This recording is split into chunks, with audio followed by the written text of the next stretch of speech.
Assalamu alaikum жалпы мекендештер, амансыздар. Сіздермен қайрадан эле Москва бар. Аккеме студиясында окуялар, жаңылыктар жана кабарлар менен саламатсыздарбы? Бүгүнкү күнгө 25 май ишемби, дем алыш күнүңүздөр ийгиликтүү, жакшы, көңүлдөгүдөй улансын.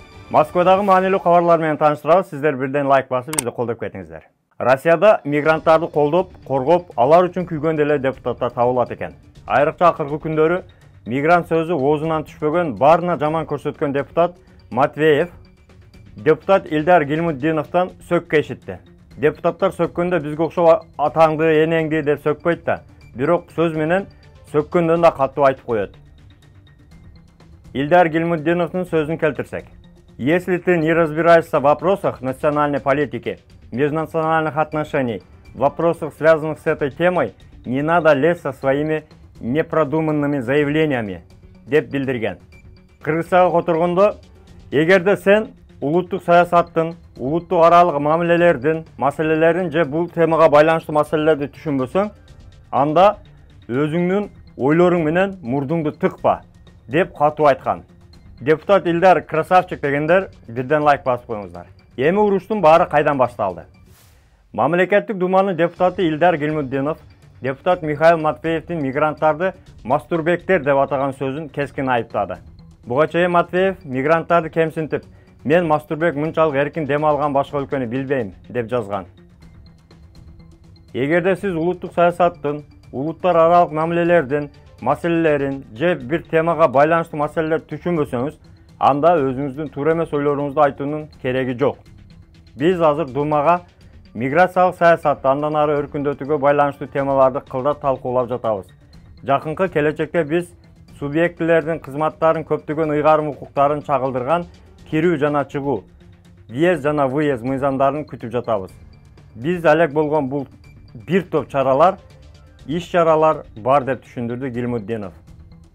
Бизде улуттар аралык сабырсыздыкка дуушар болгон көйгөйлөргө байланыштуу теманы көтөрүүгө жол бербейт. Балким кандайдыр бир көйгөйлөрдүн фонунда ушундай жалган патриот болгусу келип жаткандыр, деди ал Матвеев жөнүндө. Мындай сабатсыз билдирүүлөргө комментарий берүү мен үчүн абдан кыйын деп айтты. Парламентарий Орусияда 200-гө жакын ар улуттун өкүлдөрү жашай турганын эске салды. Гилмутдиновдун айтымында башка улутту кемсинткен билдирүүлөргө такыр орунсуз. Атай кетсек, Матвеев 23 январда Рамзан Кадыровдон дагы ушундай бир сөккө ишиткен эле. Андан кийин ал кечирим сурап пост жазган. Бирок дагы деле акылына кирбептир да. Ушундай мекендештерди колдогон депутаттар көбөйө берсин деп бирден лайк басып, жакшы сөз жазып кетиңиздер. Эми Москва Telegram группасына жардам бере кетели. Мамат Азимов сураптыр. Ассаламу алейкум барыңыздарга. Туугандар, мен Москвага келгениме 2 жыл болуп калды. 1,5 жыл мурун границага чыгып келгем. Ошол убак 1-3 ай жана 9 айлык регистрация Москвага коюлган болчу. Андан бери, жарым жылдан бери Иваново шаарында иштеп келем. Жакынкы убакта кайрадан Москвага бара турган болуп жатам. Сурайын дегеним, Москвага барып регистрациямды продление кылсам болобу, же границага чыгып келишим керекпи? Билген туугандар жооп берип коюңуздарчы дейт. Урматтуу мекендештер, эгерде Москвадан негизи эле илгери регистрация болуп башка региондорго кетсеңиздер, анан ал жакта иштеп кайра Москвага келе турган болсоңуздар, перерегистрация кылыш керек. Граница чыгыштын кереги жок. Москвага биринчи адрес болуш керек, ошол адреске регистрация кылдырыш керек. Ал үчүн трудовой договор сөзсүз суралат. Эгерде 1 жылдан ашык, 90 күндөн ашык жүргөн болсоңуз, трудовой договор суралат. Андан сырткары Сахарованын жашыл картасы дагы суралышы мүмкүн. Москвага келгенде сөзсүз московский регистрация болуш керек. Москвага кайрадан перерегистрация кыласыздар.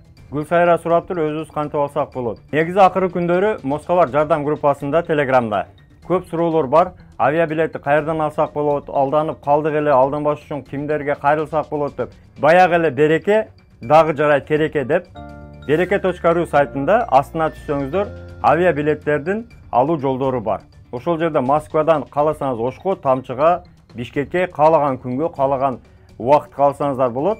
Андан сырткары ал жерде ишенимдүү.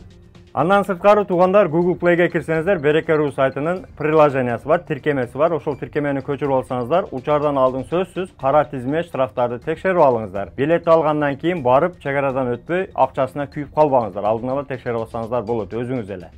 Бүгүнкү кыскача жакшы кабарлар сиздерге пайда алып келди деген ойдобуз. Сөзсүз түрдө жакындарыңыздар менен бөлүшүп коюңуздар, группаларга таркатып, каналга катталып, лайктан басканды унутпаңыздар туугандар. Эгерде той жакшылык иш-чаралар болсо, et саткан Эсен ажыга кайрыла бересиздер. Арзан, таза, жумшак жаш кунажындын халал союлган эттерин заказ кылыңыздар. Үйүңүзгө бекер жеткирилет. Килограммы 540 рубльдан. Номерлер экранда. Эсен ажы кызматта. Канча дагы бөтөн жерде өзүңүздөргө саат документтерге так болуңуздар. Таза регистрация боюнча 8936 111 79 11 номерине кайрылсаңыздар болот. Мекенден жаңы келгендер үчүн 8929 975 89 79 номерине WhatsApp'tan жазыңыз. Демалыш күнүңүздөр көңүлдүү өтсүн. Бүгүн саат 18:00 Москва YouTube каналында дагы бир семейне барып эс ала турган өтө сонун бир жайды көрсөтөбүз. Андыктан саат 6-да дагы көрүп коюңуздар. Сөзсүз түрдө пайдасы тиет деген ойдобуз.